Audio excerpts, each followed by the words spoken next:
Well, man, I've got crazy footage of cruisers dealing with a rogue wave. And a clip of a Royal Caribbean executive maybe letting the cat out of the bag. And did Carnival get punked? I think Carnival might have got punked. Yeah, all that and more on today's episode of The Cruise Show. All aboard! Your ship is leaving. Talking about everything going on in cruising. It's the Little Loca time. It's the Cruise Show. It's the Cruise Show. Hey, what's up, everybody? Welcome to La Lita Loca. Welcome to The Cruise Show. I am your host, Tony, here to talk you through everything going on in cruising.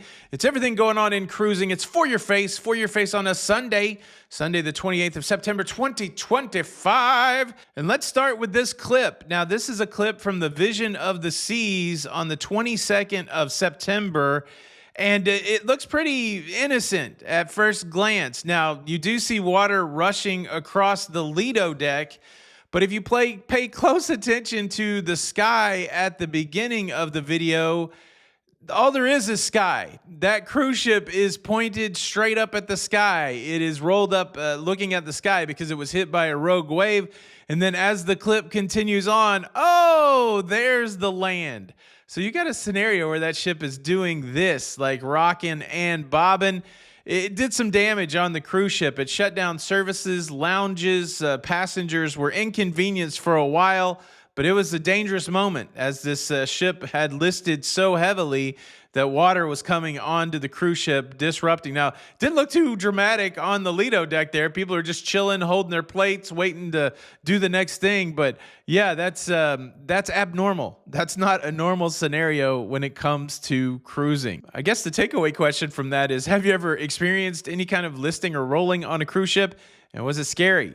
It seems like that would have been scary. Today's episode is sponsored by Pair Eyewear. Check this out, fully customizable eyewear solution, and it's super easy to get to. This is an online eyewear provider. It comes the system is like this top frame and your base frame. My base frame is called the Drew, and this particular top frame is called the White.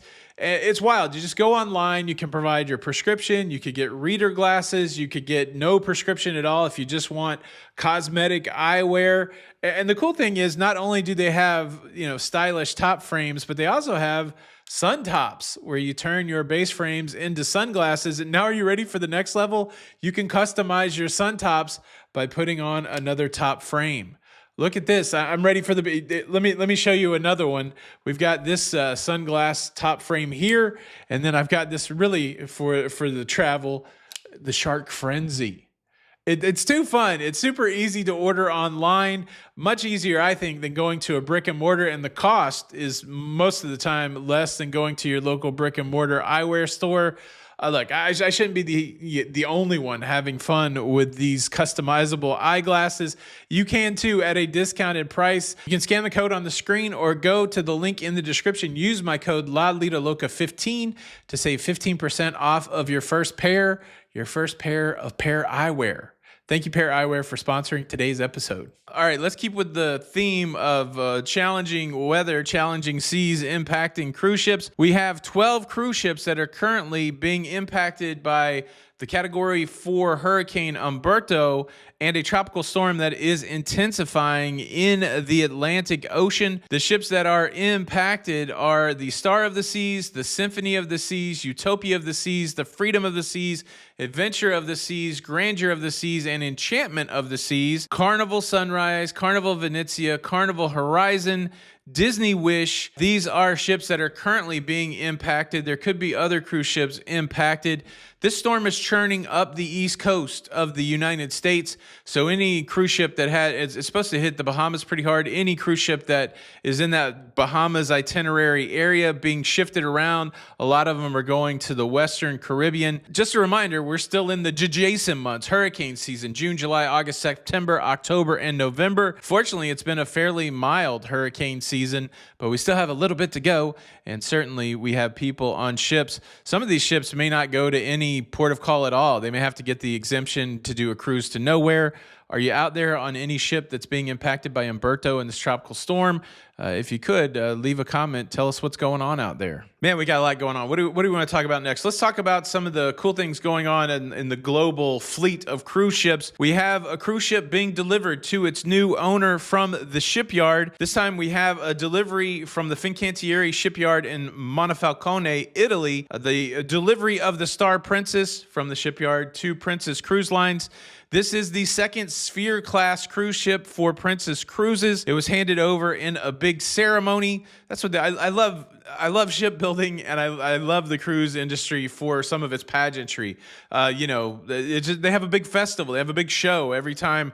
It's like, could you imagine if when you purchased a new car? Now, certainly, new car much less expensive than a cruise ship. But could you imagine when you purchase a new car, if everybody that works at the place that built the car showed up and they give you a big plaque like you bought a car. The ship's going to sail from Italy to Barcelona to do its first cruise, departing on October the 4th. Then there's going to be a transatlantic sailing, and then Star Princess will be in Fort Lauderdale on November the 7th for naming ceremony and one of her first sailings there. I'm very excited to get to try Star Princess this year. We've got a family cruise booked on her later, and then hopefully I will be on that November the 7th sailing. Star Princess, the ownership is there. Got to share this video. This comes from TikTok, Cruising with Amy. She was on the President's Cruise, and President of Royal Caribbean International, Michael Bailey, was doing a question and answer, and he was asked about the potentiality, the potentialness, the opportunity for an Icon-class ship to go to Galveston. And check out this answer. What do you think he's saying? Years ago, I think somebody asked us if we were going to bring an Icon-class ship to Galveston. But we haven't confirmed or denied that.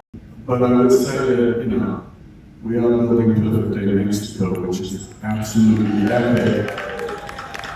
So I wouldn't be surprised if some big announcement came to Galveston. I'm not saying we're putting an Icon class there. But if I was a gambling man, put down a few dollars on that one. But I'm not saying we're doing it, so that Royal Caribbean blood guys, do not say I said that. I will be in big trouble when I get back to Miami. Look, he didn't fully commit, but it does sound like there's a good chance that there is going to be an Icon-class ship in Galveston, which Galveston continues to be the belle of the ball. A lot of great things are happening for cruising in Galveston. What do you think? Are you out there? Are you in Texas? Are you a Galveston cruiser? Would you be excited for an Icon-class cruise ship? Yeah, it sounds like you might be getting one. We have another shattered glass story. It's a Royal Caribbean story. It makes you wonder if the manufacturer of these glass panels that are breaking is the same manufacturer, and maybe there was a bad batch or something like that. That happens sometimes in construction, right? You'll get a batch of materials, and those materials will be used across a variety of projects, and there might be some, this is me speculating here, but there could be some challenge with some of those materials. So far this year, we've seen glass panels shatter on Symphony of the Seas, Star of the Seas, and Icon of the Seas, and now we have a report that a piece of glass broke on Utopia of the Seas. And apparently the glass has already been replaced, but it does beg the question, why? Why is the glass breaking, and is this a larger problem? All these ships have to be inspected and certified and all that kind of stuff. Again, it's probably just a material, a flaw in the materials or something. I don't know, but be careful. Be careful around the windows. I don't think it's that serious. These are definitely outlier events, but there seems to be a lot of them going on this year on Royal Caribbean ships. Now, I do have to tell you about how I feel like Carnival got punked, but let me tell you a way that I feel like cruisers are getting punked. Disney Cruise Line is one of the first cruise lines that are now passing to their passenger the new taxes that are being implemented in Hawaii. So Hawaii has implemented some new tourism taxes that are currently being challenged by the cruise industry in court. But I guess until that challenge is resolved, the taxes go forward. And this is expensive. Disney passengers are being expected to pay hundreds of dollars in extra fees for upcoming sailings. Some passengers are reporting that the difference in what they were originally going to pay and what they have to pay now is between $400 and $500 extra dollars. Now, Disney cruises are expensive, no doubt. But imagine if you paid $6,000 for a Disney cruise. I'm just guessing at that number. And then all of a sudden you have to pay $500 extra dollars in fees that weren't originally there. That's almost a 10% increase, all because the state passed a law. This is interesting. This would make me think twice about cruising to Hawaii, these extra fees. Especially, I mean, you know that the cruise lines have to pass that on to you. They're not just going to eat $400 or $500 per person because the state passed a law. This is why the Cruise Line International Association has the state of Hawaii in court. I think at the end of the day, if people really start evaluating this, I think it could hurt Hawaiian tourism other than bolster it with this extra tax money, but who knows? What would you do if you knew there was a location that charged $400 or $500 of extra tax money versus a location that didn't? Would you still choose the one that charged more? I mean, I know Hawaii is a bucket list place to go, but man, there's some beautiful places to go that don't charge tax like that. What would you do?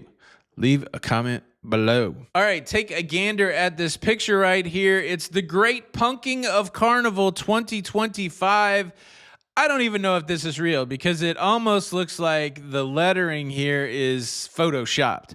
But this gathered enough attention that it was addressed by Carnival through their brand ambassador, John Heald. But the message says, congratulations, you have found one of our ducks. One free drink redeemable at the casino bar. Thank you for sailing with Carnival. So if this is real, then somebody took a duck, they've attached a note with the Carnival logo, and then they've hidden a duck because it does look like this is somewhere found on a cruise ship. This looks like Carnival in the background. And I guess what they're saying is somebody did present this duck to a bartender looking for their free drink, which of course Carnival isn't doing this. Yeah, I mean, I think it's, I don't know. I don't know if somebody is trying to pull one over on Carnival or make them have a hard time. But I could see it if somebody's a brand new cruiser and they're unfamiliar with this process. Maybe they do feel like they found the golden ticket and they want their free drink, daddy. They want it now. I don't know. Again, I guess it's a public service announcement. Carnival's not doing this. Carnival has said plainly through the brand ambassador they're not doing this. But the question is, should they give free drinks for these that are found? I don't think they should. But some would claim that the customer is always right. Is this dirty? Is this downright dirty by somebody? Or is it all in good fun? Well, that's everything going on in cruising. Thanks again, Pair Eyewear, for sponsoring today's episode. If you want to stay up to date with everything going on in cruising, make sure you subscribe. This is Tony for La Lita Loca. And until the next time, we'll see you. Wait, we can switch it. We'll see you on the Lido. Bye.